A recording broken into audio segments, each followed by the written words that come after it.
نور کی ایک کرن کی تجلی کو نہیں. پھر توجہ، حضور کے جسم سے نکلنے والے نور کی کرنوں کی ایک کرن کی تجلی کو نہیں، بلکہ حضور کے جسم سے نکلنے والے نور کی ساری کرنوں میں سے ایک کرن کی تجلی کے سائے کو، ایک کرن کے سائے کو کیا کہتے ہیں؟ کعبہ کہتے ہیں.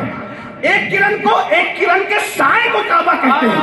اب امام احمد رضا قلندر کہہ رہا ہے بریلی کا کیا کعبہ بھی ہے، کعبہ ہی ہے نہیں، کعبہ بھی ہے. واہ واہ واہ. اگر کہہ دیتے کہ کعبہ ہی ہے تو سمجھ میں آتا کہ ایک کرن کی تجلی کا یہ عکس کعبہ پورا ہے نہیں، کعبہ بھی ہے. یعنی حضور کی ایک کرن کی تجلی کے جتنے عکس ہیں، ایک کرن کی تجلی کے جتنے عکس ہیں، ان میں سے ایک عکس اور سایہ کعبہ بھی ہے. یعنی اور بھی عکس گھوم رہے ہیں، ان میں سے کعبہ بھی ہے. کہتے کعبہ بھی ہے، انہی کی تجلی کا ایک ذل روشن انہی کے نور سے پتلی حجر کی ہے، دونوں بنی امیلی سجیلی، مگر جو بھی کے پاس ہے وہ سہاگن کور کی ہے. اب سنیو مجھے بتاؤ کہ جب نبی کے جسم سے کروڑوں اربوں خربوں جو نور کی کرنیں نکل رہی ہے، اس نور کی ایک کرن کی سائے کو، اور وہ سائے میں بہت ساری چیزیں ہیں، ان میں سے ایک سائے کو کعبہ کہتے ہیں، بلکہ سائے کو، نور کی کرنوں کے سائے کو کعبہ کہتے ہیں. اب کعبہ یہ ہے. اب سنیے، کعبے سے اوپر اٹھ کر نبی کے نور کو دیکھیں، اس کی کرنوں کو دیکھیں، پھر وہ کرنیں، وہ ساری نبی کے انوار کی کرنیں جہاں سمجھ کر آ رہی ہے، اس کو محمد الرسول اللہ کہتے ہیں. اور جب محمد الرسول اللہ اپنے ہاتھوں کو سمیٹ لیتے ہیں تو اس کو گود کہتے ہیں. اور جب اس گود نعرے تکبیر، نعرے رسالت، نعرے حیدری. کعبہ کہاں رہ گیا عظمت مصطفیٰ؟ جملے پہ غور کریں. کعبہ کہاں رہ گیا عظمت مصطفیٰ کے سامنے؟ بالکل ایسے ہی جیسے معراج میں جہاں جبریل رہ گیا، جیسے معراج میں جہاں جبریل رہ گیا، وہاں عظمتوں کی بلندی پر نبی کی عظمتوں کے سامنے کعبہ رہ گیا. جبریل کہاں رہا؟ وہ کہتے تھکے تھے روح الامی کے بازو، کہاں وہ دامن، کہاں وہ پہلو، رکاب چھوٹی، امید ٹوٹی، نگاہ حسرت کے ولولے. جہاں کعبۃ اللہ کے عظمتوں کے تصورات نہیں جاتے، اس کے آگے مصطفیٰ جان رحمت کے قدم جاتے ہیں. یقین نہیں آتا تو فتح مکہ کے دن نبی نے بتا دیا، میرا غلام جس کا رنگ پکا ہے وہ کعبے کی چھت پر ہوگا، کعبہ اس کے تلوے چوم رہا ہوگا. اور پھر بتایا جائے گا جب غلاموں کی عظمت کا یہ عالم ہے تو گھر میں پیدا ہونے والی فاطمہ کا عالم کیا ہوگا، اور گود میں پرورش پانے والے علی کا عالم. اب بات یہ ہے، توجہ، جوڑے کو جوڑا کیا. ہمارے مراٹھی میں کہ مراٹھی، ہم لوگ مہاراشٹر میں رہتے ہیں، مراٹھے لوگ ہیں. ہمارے مراٹھی میں کہتے ہیں سارکے کو وارکا، ہمارے سارکے کو وارکا، وارکے کو ڈورکا، ہمارے مراٹھی میں کہتے ہیں. یعنی جیسے کو تیسا، جیسے کو. ایک بات بتاؤں، سمجھنا نہیں سمجھنا تو پوچھ لینا، میں ابھی 2-4 دن یہی ہوں. اگر سورج کے مقابلے میں چاند کو کھڑا کر دیا جائے کیا بنے گا بیچاری کا؟ کیا بنے گا؟ ہاں، سامنے آتا ہے تو گرہن لگ جاتا ہے. ایسا ہی ہے نا. توجہ کریں. اب فاطمۃ الزہرا ایسی پیدا نبی کے گھر میں ہوئی، نبی کی گود میں آئی، نبی نے اپنے منہ کی زبان چسا کر گھٹی پلائی. نام بھی نبی نے رکھا، پرورش بھی نبی نے کی، تربیت بھی نبی نے کی. اب اس کے جوڑے کے لیے جوڑے کو جوڑا چاہیے ہے، کیونکہ اب جو فاطمہ ہے تو فاطمہ کا جو نسب ہے سیدہ، میں بار بار فاطمہ کہہ رہا ہوں، میری اوقات نہیں، لیکن میں پہلے پڑھ چکا ہوں القابات کے ساتھ، کیونکہ تقریر میں بار بار القابات کے ساتھ نام لینے میں تھوڑا تسلسل ٹوٹتا ہے، بہرحال اللہ مجھے معاف کرے۔ اور سیدہ فاطمہ الزہرا جو نسب سیدہ کا، وہی نسب سیدہ کے شوہر کا بھی ہونا چاہیے تھا۔ کیوں؟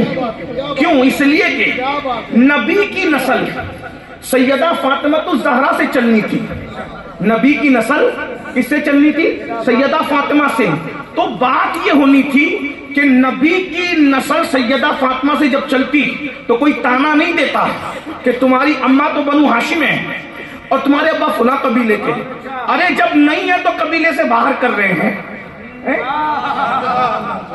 جب نہیں ہے تو قبیلے سے باہر کر رہے ہیں۔ اگر معاذ اللہ ثم معاذ اللہ استغفر اللہ کچھ اور واقعہ ہوتا تو اللہ اکبر لوگ کیا قیامت اٹھاتے، کیونکہ ناسبیت اور خارجیت بھی دنیا میں پنپ رہی تھی نا۔ الحمدللہ کوئی سنی یہ بات نہیں کرتا بے فضل تعالیٰ، کوئی سیدوں کو کوئی سنی تانا نہیں دیتا۔ میں یا تو رافضیت کا رد کرتا ہوں یا ناسبیت کا رد کرتا ہوں، میرا سنی کوئی، میرا بھولا بالا پیارا سنی، میرے سر کا تاج سنی، میں کسی کا رد نہیں کرتا۔ کیوں؟ اس لیے کہ سنی کا رد کرنا جو ہے وہ یہ غیبت سمجھتا ہوں، اس کو حرام سمجھتا ہوں۔ بہرحال عرض کیا کر رہا تھا، سنی غور کیجئے۔ ناسبی لوگ کہتے ہیں نا وہ جو ادھر ادھر 1857 کے بعد پیدا ہوئے کہ علی تو دوسرے گھر سے تھے، میں نے کہا نبی نے کہا پاگل، نبی نے کہا، غصے میں نہیں کہہ رہا ہوں، شادی کا گھر ہے، غصے میں نہیں، یہاں غصہ نہیں ہے، ہم تو یوں بھی غصہ نہیں کرتے، لیکن انداز خطابت بھی کچھ ہوتا ہے۔ صحابہ کہتے ہیں کہ جب حضور خطاب کرتے تھے تو حضور کا چہرہ سرخ ہو جاتا تھا، تو یہ بھی حضور علیہ السلام کی سنت ہے۔ بہرحال کتاب اور خطاب میں فرق ہو، گفتگو اور خطاب میں فرق ہو۔ توجہ ہے آپ کی، میں جلدی بات پڑھنے لگا ہوں، بات بہت دور چلی گئی ہے لیکن جلدی سے پڑھ رہا ہوں۔ اللہ اکبر، توجہ فرمائے، غور فرمائے۔ آقا ارشاد فرماتے ہیں کہ تم الگ الگ درختوں کی الگ الگ ٹہنی سے ہو، علی اور میں ایک ہی درخت کی دو ٹہنی کا نام ہے۔ میں اور علی ایک ہی درخت کی دو ٹہنی کا نام ہے۔ توجہ کرنا، تو نسب جو نبی کا وہی نسب مولا علی کا، جو دادا نبی کا وہی دادا علی کا، جو پردادا نبی کا وہی پردادا علی کا، جو خاندان نبی کا وہی خاندان نبی کا، جو گھر نبی کا وہی گھر علی کا۔ اور پھر توجہ کریں، فاطمہ الزہرا کی آنکھ کھلی تو پہلے نبی کو دیکھا۔ فاطمہ الزہرا سرکار کی آنکھ کھلی تو پہلے نبی کو دیکھا۔ کہیں اور شادی ہوتی تو پتہ نہیں کس کس کو دیکھا گیا، تو نبی نے انتخاب اس کا کیا۔ بیٹی نے، حسنین کی امی نے، دیکھیے بھائی ماں باپ جو گڑبڑ کرتے ہیں، ماں باپ جو گڑبڑ کرتے ہیں، ماں باپ کو کوئی کچھ نہیں کہتا کہ ان کا دور گزر چکا ہوتا ہے، تانا تو لوگ اولاد کو دیتے ہیں۔ تو جس کو کربلا میں کھڑا کرنا تھا، جس کو کربلا میں کھڑا کرنا تھا، اور قیامت میں جس کو دجال کے سامنے کھڑا کرنا تھا، جس کو اللہ اکبر سلجوکیوں کے دور میں فتنوں کے سامنے کھڑا کرنا تھا، جس کو ہندوستان کے کفر کے سامنے کھڑا کرنا تھا، کیونکہ یہ تو پوری نسل کا سلسلہ ہے نا۔ اللہ اکبر، کھڑے کیا امام حسین کو کربلا میں، کھڑے کیا امام زین العابدین کو جو ہے وہ یزید کے گنڈوں کے سامنے، کھڑا کیا امام باقر کو ناصبیوں کے سامنے، کھڑا کیا امام جعفر صادق کو ملحدوں کے سامنے، کھڑا کیا امام موسیٰ کاظم کو حکومت کے گنڈوں کے سامنے، کھڑا کیا امام علی رضا کو زہر دینے والوں کے سامنے، کھڑا کیا امام نقی کو، امام تقی کو، حسن عسکری کو، کھڑا کیا غوث الاعظم کو بغداد میں، کھڑا کیا غریب نواز کو۔ تو بھائی ماں باپ کے جو ہے وہ لوپ ہول سب طرف لوگ پھیلاتے ہیں، آدمی کتنا ہی خوبصورت ہو، کتنا ہی حسین ہو، کتنا ہی جمیل ہو، کچھ بھی ہو، ایک جملہ آدمی کہہ دے ماں باپ کے بارے میں، آدمی ڈھیر ہو جاتا ہے، تیری ماں تو ایسی اور تیرا باپ تو ایسا تھا، ختم، جاؤ سارا تقویٰ پانی میں پھر گیا ہے، آدمی منہ چھپانے کے قابل نہیں رہتا۔ ایسا ہی ہے نا۔ اب سنیے، کربلا میں تلوار تو دکھاتے تھے لیکن یہ نہ کہہ سکے کہ تیری ماں ایسی،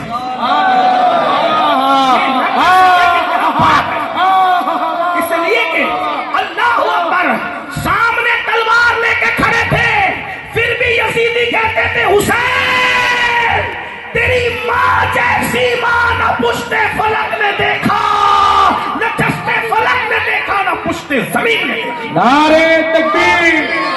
دجال جیسے گنڈے کے سامنے بھی فاطمہ کا بیٹا اس لیے آئے گا کہ دجال جیسا گنڈا بھی کہہ نہ سکے گا کہ تیری، کیونکہ اس دور میں ماں باپ پتہ نہیں بہت بدل جائیں گے، تو اس دور میں بھی مہدی کہیں گے میری ماں فاطمہ ہے، میرا باپ علی ہے۔